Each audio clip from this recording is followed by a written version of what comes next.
বিসমিল্লাহির রহমানির রহিম। সূরা মুনাফিকুন মাদানী। বিসমিল্লাহির রহমানির রহিম। মুনাফিকরা তোমাদের কাছে এসে বলে, আমরা সাক্ষী দিচ্ছি যে তুমি নিশ্চয় আল্লাহর রাসূল। আল্লাহ জানেন যে তুমি নিশ্চয় তার রাসূল এবং সাক্ষ্য দিচ্ছেন যে মুনাফিকরা অবশ্যই মিথ্যাবাদী। ওরা ওদের শপথকে ঢাল স্বরূপ ব্যবহার করে আর মানুষকে আল্লাহর পথে বাধা সৃষ্টি করে। ওরা যা করছে তা কত মন্দ, কেননা ওরা বিশ্বাস করার পর কাফের হয়েছে, ফলে ওদের হৃদয় মহল করে দেওয়া হয়েছে, তাই তারা কিছু বোঝে না। তুমি যখন ওদের দেহাকৃতি দেখো তখন তা তোমাদের বিস্মিত করবে। ওরা যখন কথা বলে তুমি ওদের কথা শুনবে, যদি ওরা দেয়ালে টেকান কাঠের মতো যে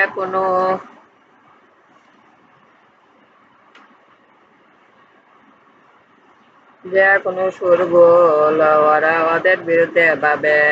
ওরাই শত্রু, ওদের এড়িয়ে চলো, আল্লাহ ওদের ধ্বংস করুন। ওরা কোথায় চলেছে? যখন ওদের বলা হয় তোমরা এসো, আল্লাহ রাসূল তোমাদের জন্য ক্ষমা চাইবেন, তখন ওরা মুখ ফিরিয়ে নেয় এবং তুমি দেখতে পাও ওরা দন্ত ভরে ফিরে যা। তুমি ওদের জন্য ক্ষমা প্রার্থনা করো কিংবা নাই করো, উভয় ওদের জন্য সমান। আল্লাহ সত্য ত্যাগী সম্প্রদায়কে সৎ পথে পরিচালিত করেন না। ওরা এমন লোক যারা আল্লাহ রাসূলদের সহচরের জন্য কিছু ব্যয় করে না, তাহলে ওরা সরে পড়ে। প্রকৃতপক্ষে আকাশমণ্ডলী ও পৃথিবীর ধন ভাণ্ডার সমূহ তো আল্লাহরই, কিন্তু কপট মুনাফিকরা তা বোঝে না।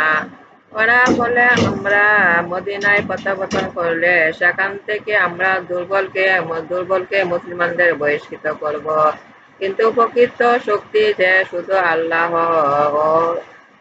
তার রাসূলের ও বিশ্বাসীদের। তবে মুনাফিকগণ এ জানে না। হে বিশ্বাসীগণ, তোমাদের ধন সম্পদ সন্তান সন্ততি যেন তোমাদের আল্লাহর জিকির হতে উদাসীন না করে। যারা উদাসীন হবে তারাই তো ক্ষতিগ্রস্ত হবে। আর আমি তোমাদের যে সম্পদ দিয়েছি, মৃত্যু আসার পূর্বে তা হতে ব্যয় করো, অন্যথায় মৃত্যু এলে সে বলবে, হে আমার রব, আমাকে আরো কিছুকালের জন্য অবকাশ দিলে দান খয়রাত করে নেককার অন্তর্ভুক্ত হতে পারতাম। কিন্তু নির্ধারিত কাল যখন উপস্থিত হবে, আল্লাহ কাউকে অবকাশ দেবেন না। তোমরা যা করো আল্লাহ সে সম্বন্ধে জ্ঞাত। আমার নামাজ, আমার উপাসনা, আমার জীবন, আমার মরণ সব আল্লাহর। আমি আল্লাহর কাছে আত্মসমর্পণ করছি। হে আল্লাহ, আমাকে আপনার আনুগত্য বানান, রাসূলের আনুগত্য বানান। আল্লাহ উপদেশ পালন করতে শক্তি দান করুন। আল্লাহকে উত্তম ঋণ দান করতে শক্তি দান করুন। দুনিয়া আখিরাতে কল্যাণ দান করুন। দুজকের অগ্নি হতে আমাকে রক্ষা করুন। আমার প্রিয় নবী হযরত মুহাম্মদ সাল্লাল্লাহু আলাইহি ওয়াসাল্লামের উসিলায় জীবনের গুনাহ ক্ষমা করুন। আমার ভিডিওগুলো আপনি বেশি করে সাবস্ক্রাইব করুন, বেশি করে শেয়ার করুন।